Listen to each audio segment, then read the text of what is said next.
지고 있다. 민주당이 2년여 만에 대통령을 처음 만나는데 이재명 대표가 이 자리에서 오늘 만나는 거에 의의를 두고 별다른 얘기하는 민감한 얘기는 그러면 다음에 하자라고 하는 전략을 갈 수도 있고 그게 아니라 192석의 야권을 몰아준 거에 함의가 무엇인지를 굉장히 날카롭게 전달하는 방식으로 갈 수도 있습니다.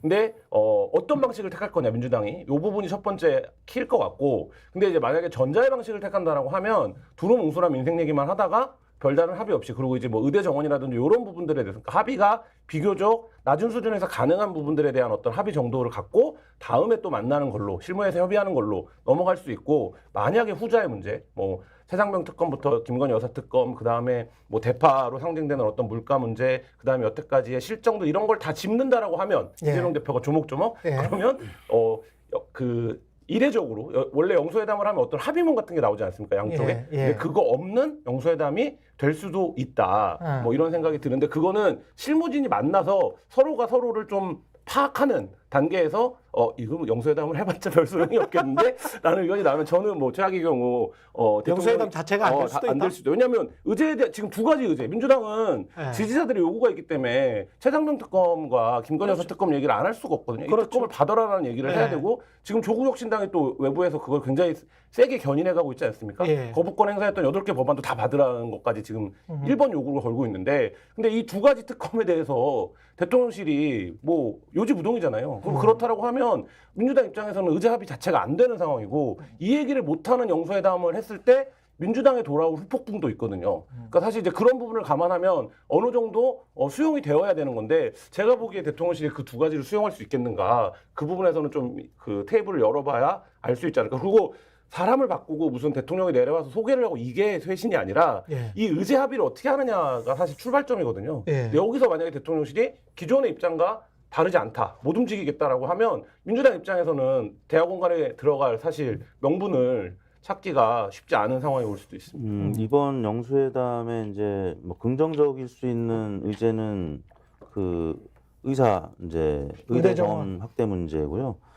제가 이제 이런 말씀드리는 게, 김대중 정부 때 당시 여야 영수회담을 한나라당 이회창 총재랑 했을 때 의학 분업 관련해서 해서 이제 비교적 성공적으로 치러진 사례로 있고, 나머지는 대부분 실패했던 사례, 별 성과 없는 영수회담이 대부분이었는데, 노무현 정부 때 이제 박근혜 대표하고 영수회담을 했었을 때 그때는 의제가 선거제 개편, 그러니까 정무적인 소재였었어요. 이런 이슈가 있을 때는 끝나고 나서 별로 좋지 않고, 또 각 당의 지지층으로부터 너무 양보하면 오히려 지지층이 비난을 하는 이런 모양새가 되기 때문에, 애초에 의제 자체가 협의가 안 돼서 여야 영수회담이 잘 이루어지지 않거든요. 문재인 정부 때 한 번밖에 안 했습니다. 홍준표 자유한국당 대표랑 남북 정상회담을 앞두고 한 번 한 적이 있고요.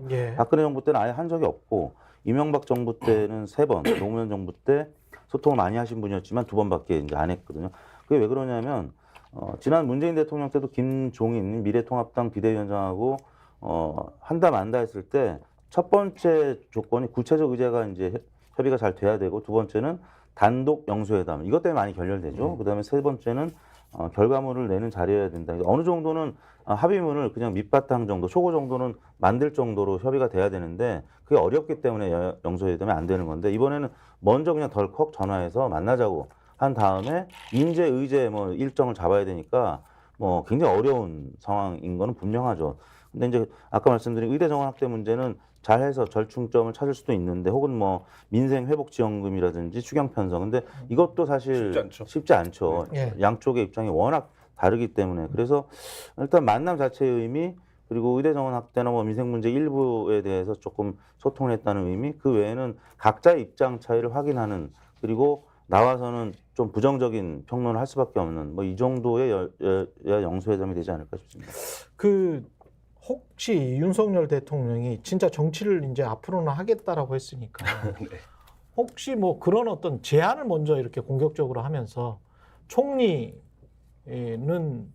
추천을 하시오. 추천을 하시면 제가 어지간하면 받아들이겠어.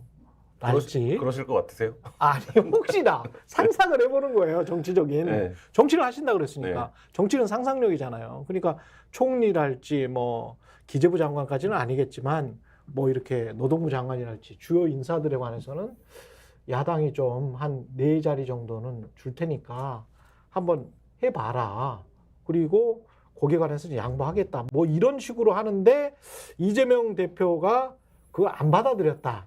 뭐 이렇게 해서 어떤 상황을 역전하려고 하는, 그래서 먼저 이렇게 역으로 공격을 하는 그런 제안을 할 수도 있지 않나. 만약에 정치 9단이나 10단들이면 그런 생각을 할 수도 있을 것 같거든요. 저는.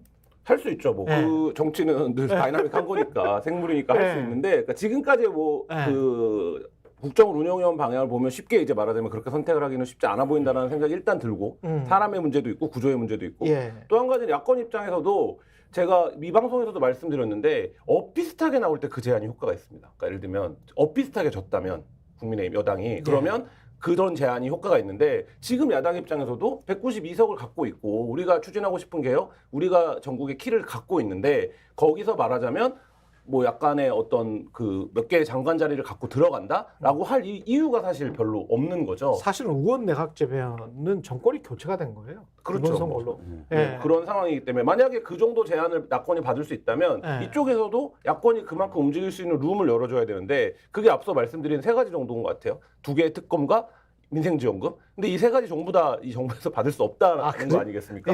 그렇게라고 하면 사실 이제 그런 정도의 빅딜을 하기에는 정치력이 부족한 문제도 있겠지만 지금 잠깐 그거를 맞출 카드가 마땅치 않다라는 뭐 생각도 듭니다. 제가 아까 말씀드린 2005년도 노무현 박근혜 두 분의 영수회담 때 선거제 개편 얘기하면서 박근혜 대표한테 이제 영수회담 통해서 장관직 임명권까지 제안을 했다가 이제 열린 우리 당이었나요? 거기서 이제 지지층에서 굉장히 반발을 사면서 노무현 대통령 지지율도 떨어지고 또 박근혜 대통령도 좀 나가게 됐던 게, 정진석 비서실장이 특히 친박 의원 중에 친박 의원이었기 때문에 그랬죠. 아마 이 실패 사례를 알고 있어서 이제 그런 다이나믹한 제안은 안 할 가능성이 좀 높다고 봅니다.